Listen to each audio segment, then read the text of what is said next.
The next morning, when Thomas puffed out of the sheds, he saw that the storm had done lots of damage. "Bust my buffers," he cried. "Look at what the wind has done."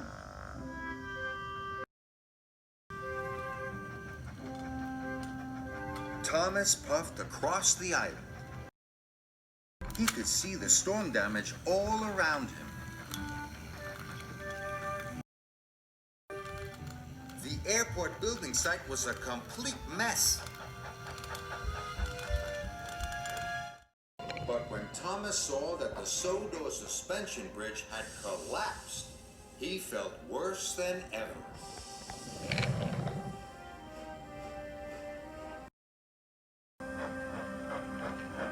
That morning, Sir Topham Hatt came to see the engine. He was very upset. "The storm has done a great deal of damage," he said sadly. "We must try to mend things, or we won't have any vacationers." "Yes, sir," puffed the engines. "Everyone will have to work extra hard," Sir Topham Hatt added. "Otherwise, we won't be able to open the airport." "Will Tidmouth sheds be fixed too?" peeped Percy. "Only after we have finished all the other jobs," Sir Topham Hatt said firmly. There are lots of jobs to be done. Can you help Sir Topham Hatt decide where each engine should go? Harvey has his crane arm. Edward and Henry have freight cars full of bricks and timber.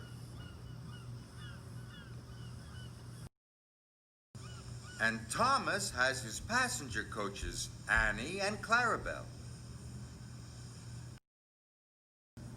These tracks are blocked by fallen trees. Which engine do you think can help? Edward and Henry? No. Freight cars full of bricks and timber won't move fallen trees. What about Thomas?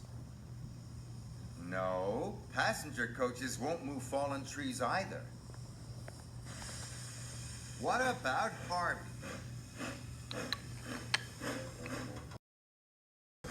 Yes, Harvey's crane arm will be perfect for moving fallen trees. Thank you, Harvey. But look at the airport terminal. These buildings will need to be repaired with bricks and timber. Which engine could help? Thomas? No, there are no bricks and timber in Annie and Clarabelle. Do you think Edward and Henry can help? Yes, that's right. Edward and Henry have lots of bricks and timber. Thank you, Edward and Henry.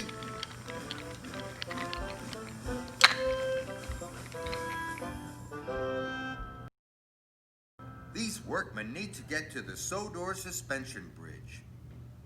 Which engine do you think can help them? What about Thomas? Yes, the workmen can climb aboard Annie and Clarabelle. Then Thomas can take them to the suspension bridge. Thank you, Thomas. And thank you, everyone. Thomas arrived at the bridge with all the workmen, but Diesel was already there. I'm not talking to you. Oil Diesel. You played a trick on me. You gave me bananas. Well, I'm not talking to you either, Huff Thomas. Harvey cleared the tracks, but Harry and Bert didn't talk to him. Stinky Steamy's made us late, Harry grumbled. Edward and Henry brought bricks to the airport building site. And they didn't talk to Diesel either. The Diesels ruined our sheds, Edward pouted. The Diesels weren't talking to the steam engines. And the steam engines weren't talking to the diesels. They were all cross.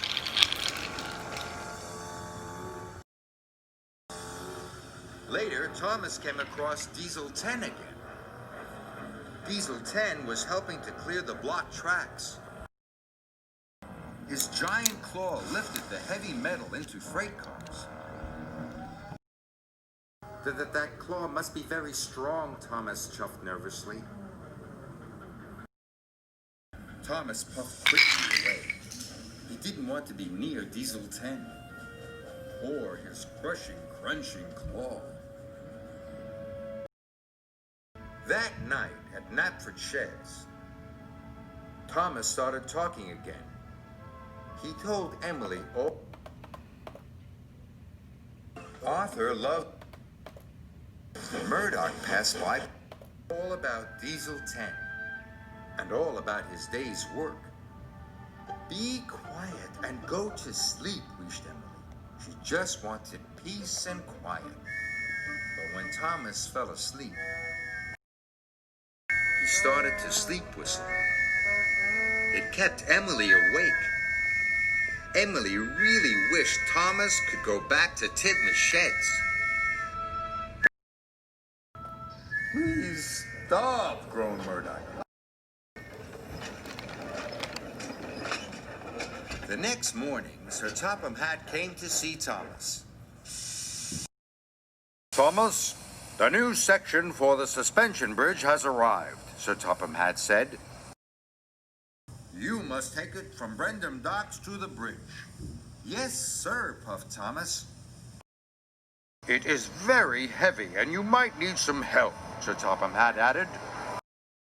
A diesel engine wouldn't need help, oiled Diesel. Not like a steam engine. I'm a steam engine, and I can do it by myself, Thomas huffed crossly.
But when Thomas arrived at the docks, he was worried. The bridge section was very long, and it was very, very heavy. Thomas pushed and puffed. He huffed and chuffed. At last, his heavy load started to move.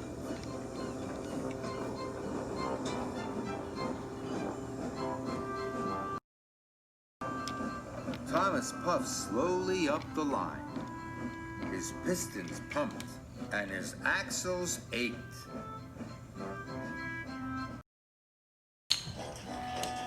His load was very long and very heavy.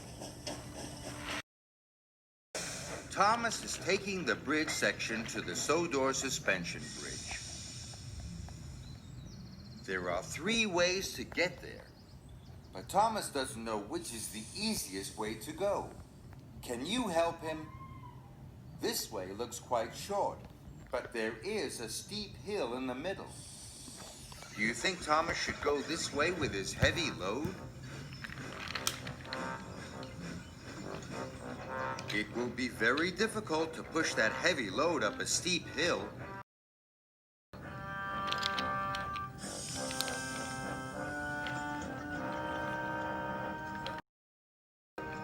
Is there an easier way for Thomas to go?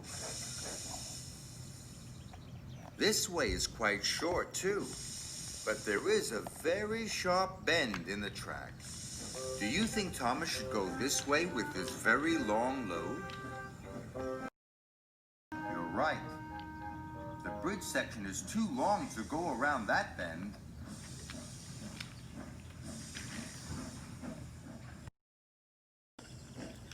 Is there an easier way for Thomas to go?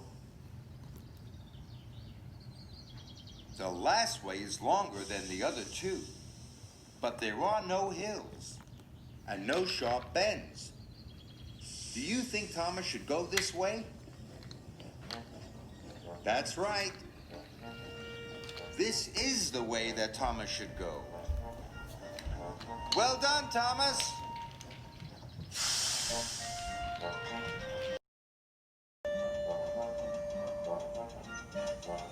Thomas puffed slowly up to the bridge. Well done, Thomas, The workman cried.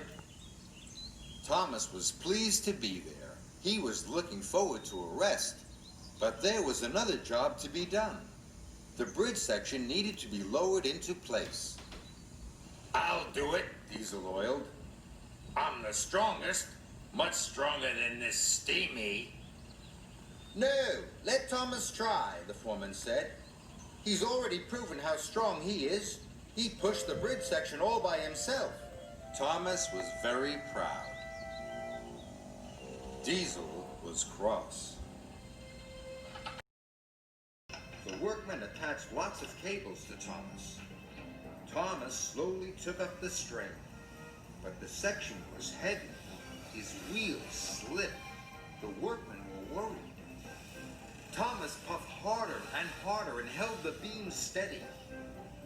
He edged forwards, slowly lowering the section. It got heavier and heavier.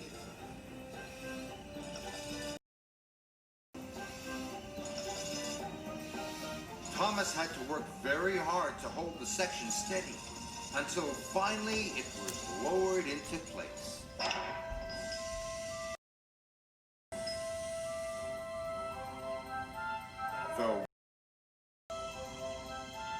The workmen cheered. "You are a very strong engine," called one of the workmen. "And very useful indeed," called another. Thomas was as tired as he had ever been, but he was so proud. He felt like his boiler would burst. "Steamies are better than diesels," boasted Thomas. This made Diesel crosser than ever.